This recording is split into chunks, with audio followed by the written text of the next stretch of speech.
chats or one by any question, comment, jokes, or disagreements you have, please go ahead and send it in a super chat. Let's get right into it. There's some more. Dave Smith, host of Part of the Problem, a libertarian who backed Trump in 2024, and Adam Susnick, who's the Valuetainment host and PBD podcast regular, a former liberal who backed Trump in 2024. Well, welcome to both of you. Dave Smith, we'll come to the tsunami that greeted your last appearance on Uncensored, led by Ben Shapiro a little later.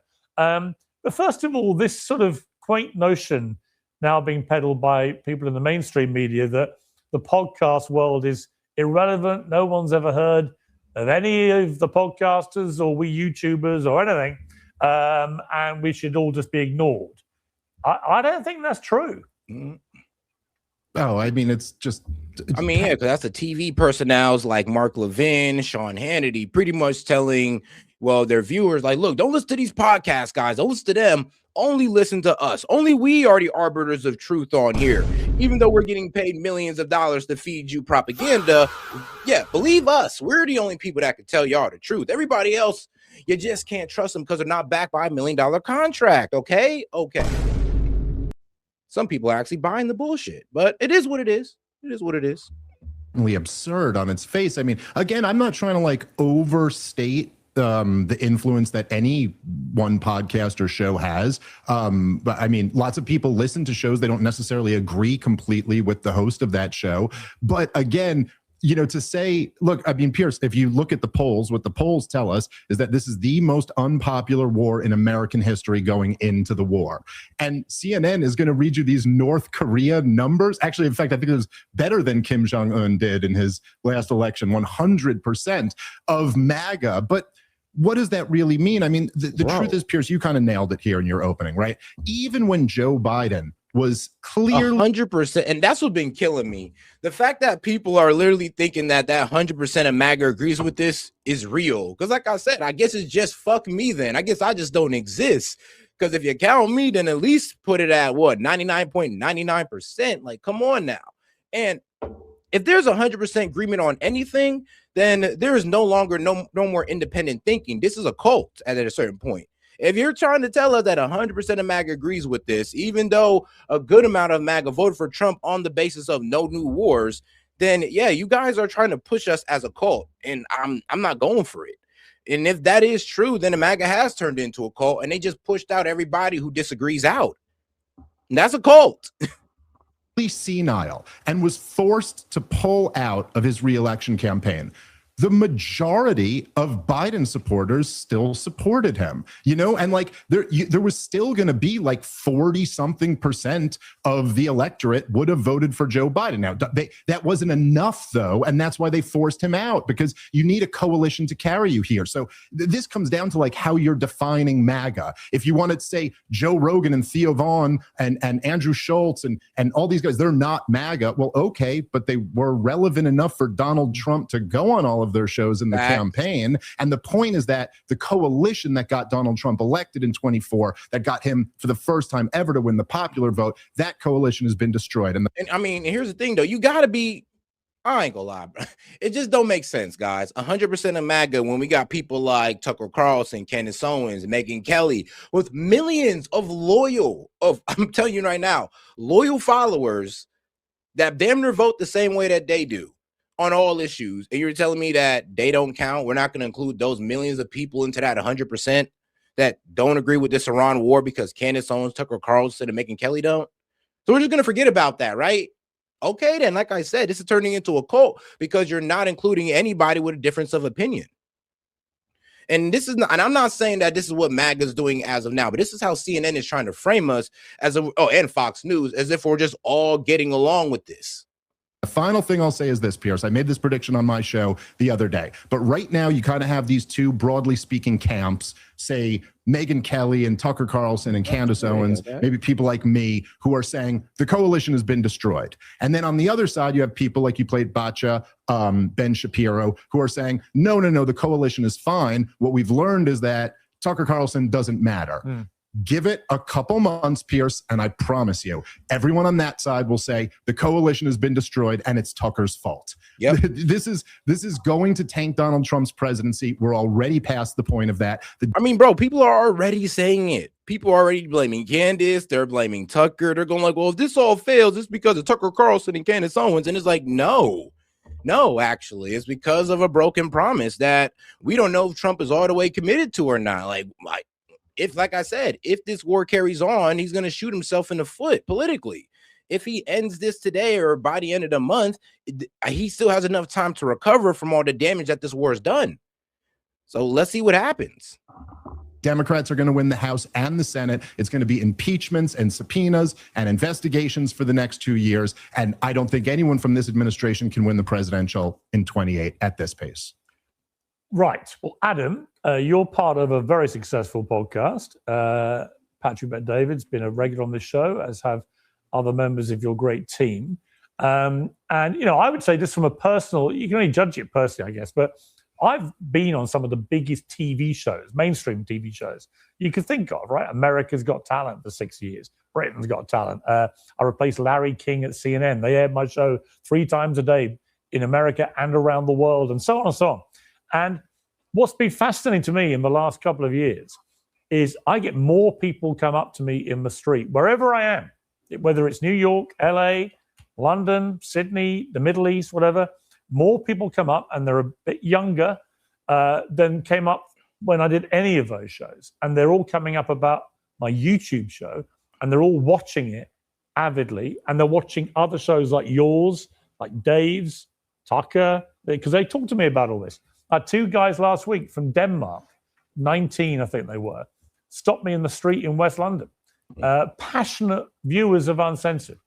Right, it was really fascinating to talk to them. So I just think this idea that people who operate away from mainstream media now, like you, like me, like Dave, like others, that we're kind of irrelevant and no one knows who we are, is completely contradicted by reality. I just see it in the streets. So I don't know whether it's self-preservation going on, that the mainstream media doesn't want to accept. There's been a shift in power. But what do you think? So we're talking about the mainstream media. So how much trust do you have in the mainstream media? But so let me answer that. So number one, Piers, great to be with you. Dave, good to see you. It's been a little while, and thank you for dressing up, Dave. The question that you're asking is, are young people watching social media and they're watching YouTube? Obviously, duh. My mom still watches the news at 8 p.m. and if she misses it, that's it. She doesn't see it. She hasn't figured out how to get on social media. She still tries to ask me how to find me on YouTube and on Instagram. But yes, the 35 and under crowd is on social media. And I'll tell you an anecdote. I'm a registered independent. I'd never voted for Trump. And then I, had common sense and realized you vote for Trump, who might be brutish and an a-hole, or you vote for a weak, feckless, I wouldn't even call it leader like Kamala. And obviously the choice is pretty easy. But I would debate with my liberal friends, one that was very, very, very tight with the Clinton people, part of the Hillary campaign. And he noticed as I was starting to become more, let's just say, less Trump hating. This is in 2023, 2024, run up to the election. And then he goes, dude, I don't even know what happened to you. You're like full on MAGA now. I go, no, I just have common sense. I see. I mean, so crazy how he kind of had the cognitive dissonance of, bro, what you're doing to MAGA is kind of the same thing. Like, I'm be real with you. Well, what's actually happened to the guys who was anti-war is the same thing what your friends are doing to you. It's like, oh, S.E.T, I thought you were MAGA, or S.E.T, you're all doom and gloom. Oh, S.E.T, you're an American. Just for having a difference of opinion. So you kind of, and it's kind of crazy how he don't understand how they're doing the same thing that the libs are doing to them. And they don't see how they're doing it to us. Like, the cognitive dissonance is crazy. What's going on the radical left. And it's so un-American to me. And he goes, yeah, you're just in your little YouTube world. I'm in the real world with the real politicians and the real polls. I got the real stuff going on. I go, hey, buddy, his name is John. I go, John, this is the real world now, guy. Yeah, well, we'll see.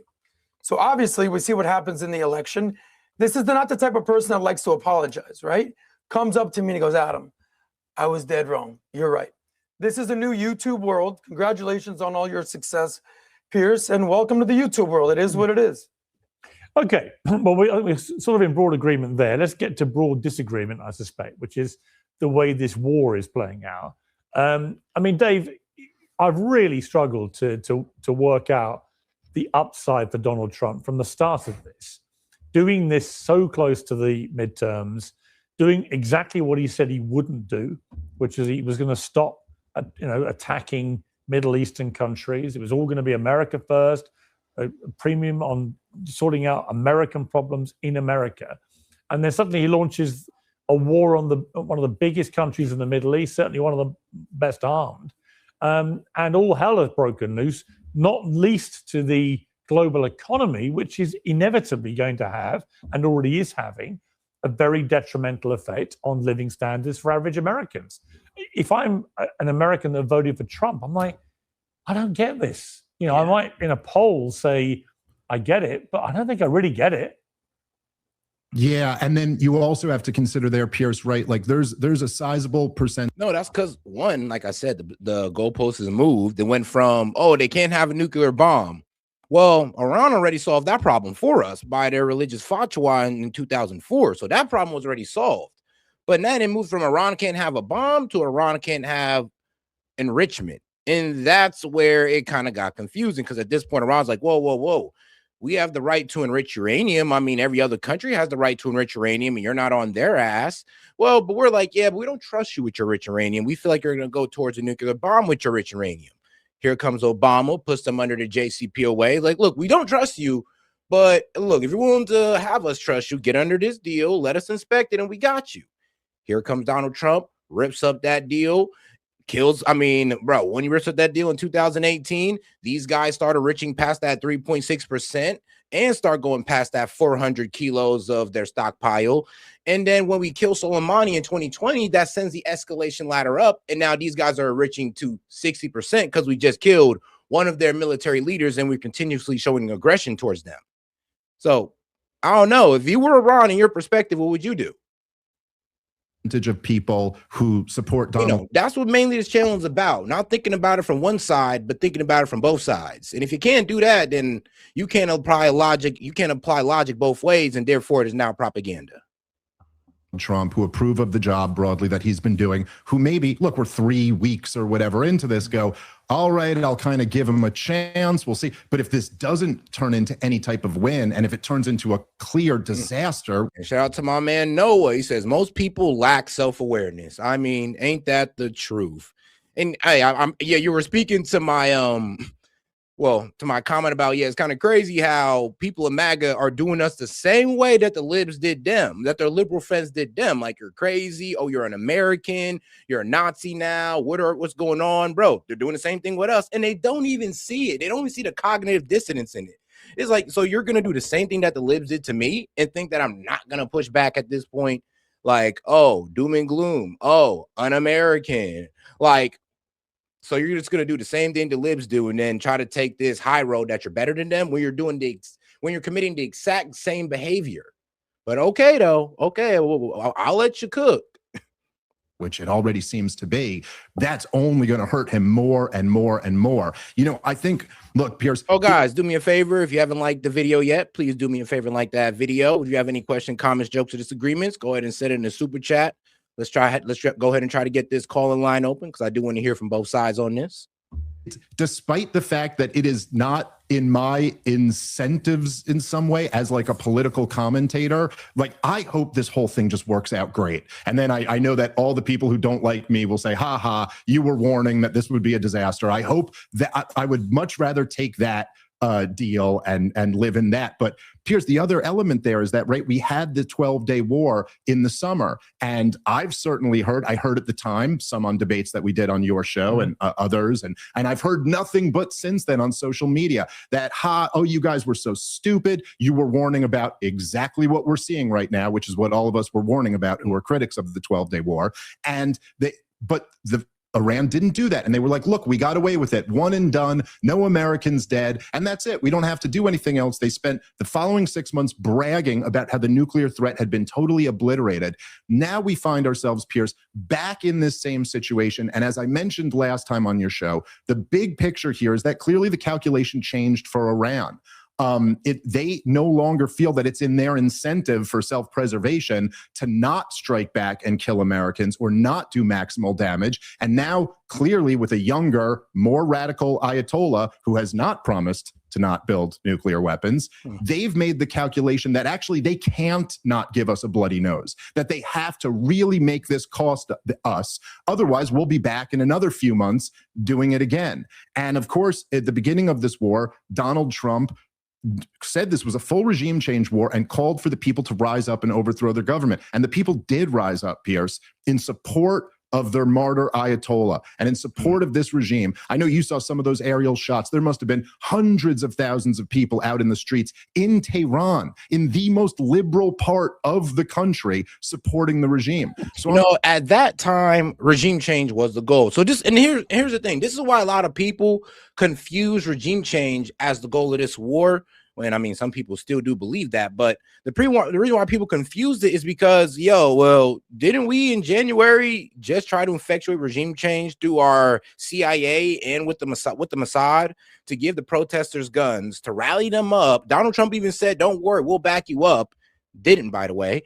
And isn't that basically trying to effect regime change? Yeah, but we didn't, this was outside of the war. So I can see why people took that action from January and is now fusing it with the war that's popping off now. And I mean, that's reasonable to say that. Like, it's really, if somebody was to say, S.E.T, how can you not see that when that was the operation in January? I would have to sit there and say, I mean, you're right. That's true. It could be one of the many reasons why we're in this war. But according to the president and everybody else, they're saying that it's not. And this is about the nuclear capabilities. But hey, a hidden reason could be regime change. And they're just not trying to admit that. But let's go with what they're talking about out loud.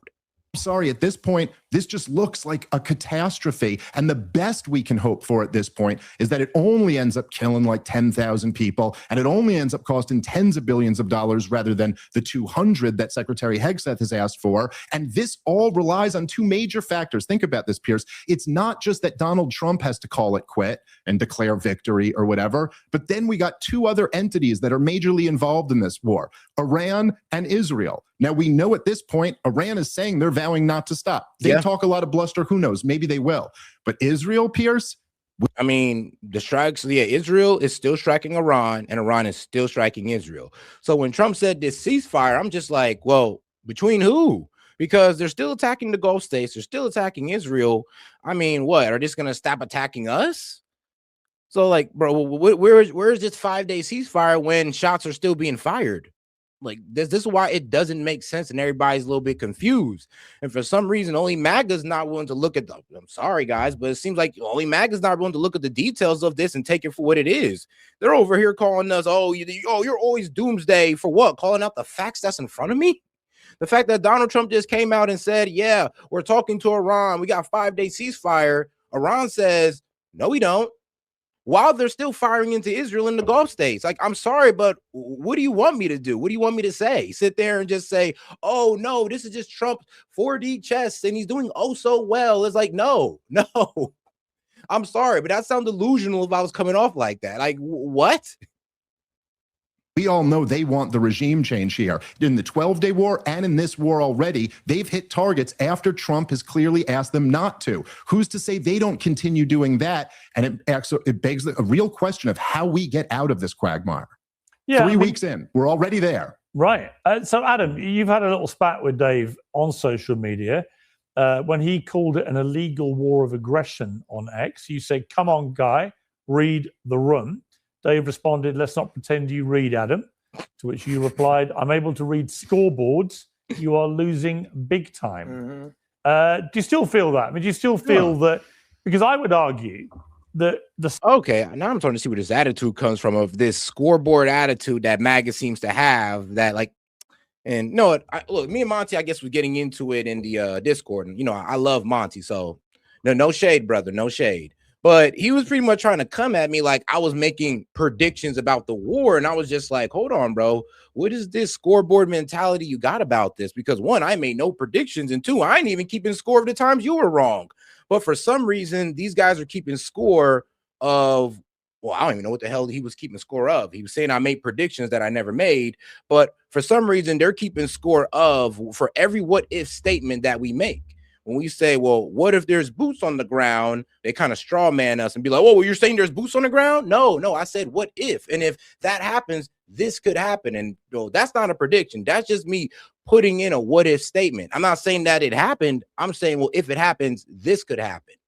And for some reason, that kind of irritates a lot of guys on the right, just having that what if like side of the argument. Like, well, if this happens, this could go down. That's not me saying this is happening. That's saying that, well, if this happens, I'm not making a prediction. I'm just saying that, yo, if this happens, this also could follow, and this wouldn't be good for the U.S. And it does seem like, well, the MAGA's keeping a scoreboard to their chest going like, well, you said there's going to be regime change. No, never said that. You said we were trying to nation build. No, never said that. I said if that's the goal, we're going to have to put boots on the ground. Well, now you're saying that we're going to put boots on the ground? No, I'm not. I'm just saying that it does seem like MAGA is kind of sensitive to almost every statement that's made from the opposing side. Scoreboards militarily absolutely would show that the United States and Israeli combined forces have inflicted enormous damage on Iran's military capability. I think that's inarguable. However, what I don't think has been properly factored in by the Americans and Israelis is the ability of Iran to wage an economic war in parallel to a military war.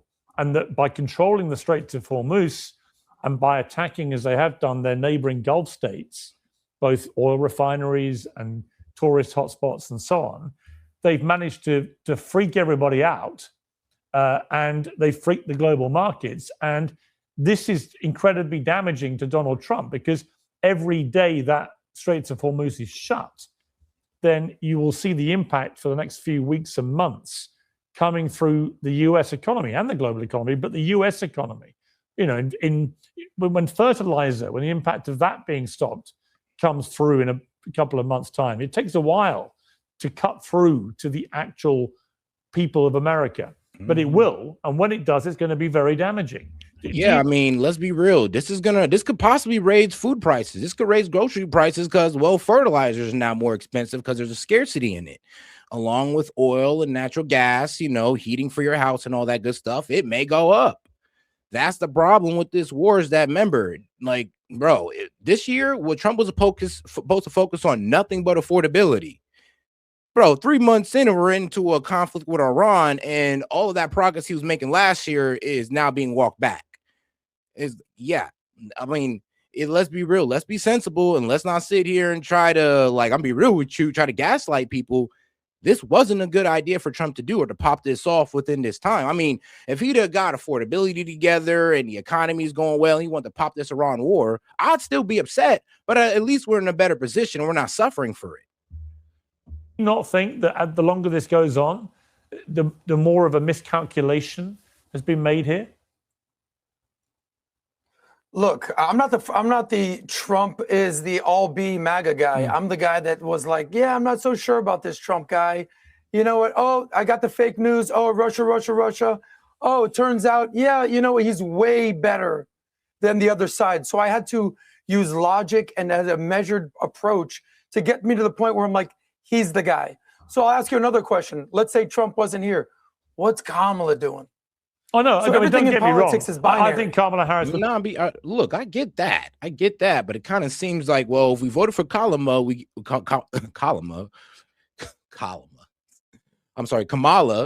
if we voted for her, it seems like we was going to get war with Russia, which is worse than war with Iran. I got to admit, guy ain't gonna lie, the left, even Sid will sit there, Sid, you was kind of bloodthirsty for war with Russia. Remember, like, at that certain point, you believe that we should have been, well, did you say that? Well, how about this? What I got from your position on Ukraine is like you wanted us all in against Russia. And that's what the liberals wanted as well. Like, that's what Biden, Hillary, and Kamala wanted. Now, it seems like with the right, well, they've been talking about war with Iran for a minute now. They've been trying to get war with Iran for a minute. And it seems like they finally got it through Trump. So it kind of seems like you vote for the right, war with Iran, vote for the left, war with Russia. And like I said, hey, if you wanted me to pick between the two, I would take the one that's not a nuclear power. And we know for sure that you know, they don't got nukes. Like, to be honest with you, we know for sure Iran don't got nukes. Russia, we know for sure that they do got nukes. A lot of them. Have been a terrible president. I thought Joe Biden was a terrible president. And I've always said with Trump, I think I find myself agreeing with some of the things he does and disagreeing with others, which I think is the right way to deal with Trump. I think if you just judge him on what comes out of his mouth. Well, that's just like with anything, Piers. You're not going to agree with everybody and disagree with that. Right. Yeah, so, and look, when I came on the PBD podcast, I loved it because we disagree about stuff and you guys come on, we disagree, we agree. We never fall out over it, nor should anybody, right? But on this specific call, Juice Box, how's it going? All about Iran, I did say on day one, I think this is a massive gamble, and I don't understand the timing, and I think the capacity for this to go badly wrong is very high. The longer it has gone on, because Trump originally was like, this is over in days, then it's over in a couple of weeks. Then everything started changing. Then the regime change, he said, was going to happen with people rising up. None of that has happened. There are lots of reasons for it. I think the reason we saw so many pro-regime people hit the streets was they were not going to get killed doing it. We saw in January when people protested against the regime, a lot got killed. And obviously there are bombs flying around all over the cities of Iran, which will also put people off, I guess. So there are lots of reasons, I guess, why people are protesting or not protesting in certain ways. But to me, the justification for this war has changed so many times. It's made me think, I don't think Donald Trump has any clear idea of what victory looks like. Do you? I mean, if the regime remains intact and they keep their enriched uranium, for example, and they maintain control of the Straits of Hormuz, is that victory? Well, look, this was not an easy decision. You think, these guys have been in power 47 years. Everybody in our microwave hustle society wants this done in the next 4 to 7 weeks. It's going to take some time. And we've already, I was talking to a good Navy SEAL buddy of mine, Navy SEAL. He said, dude, we've taken out 80% of their military capacity. Not bad in less than a month. So let the guy cook a little bit. So you also talk about, Dave, that, oh, yeah, they had people out there pro-regime. Yeah, nobody's denying that 10 to maybe 20% max of the country is pro-regime. And you know, it's so crazy. He's going off the numbers that, and this is wild. This is wild how he goes off these numbers. He's going off of a survey that was done that, actually polled the people in Iran, but it was only 500,000 people who, took that poll. And 80% of them voted, no, we do not support the regime in Iran. And a lot of people are going off of 500,000 people and thinking that can pretty much, or they can speak for all 93 million, or at least when we're talking about the adults, maybe like 80 million. So it's kind of crazy how he's going off that, but I can give you better numbers. Like I said, I always bring up their election in 2024 when we could just sit there and say that, you got 500K that you want to go off of, right? All right, great. I got 30.5 million for you, my friend. 30.5 million people who voted in their elections. Yeah, bro. Trust me, that's not just a small 10 to 20%. And then you know what I also got?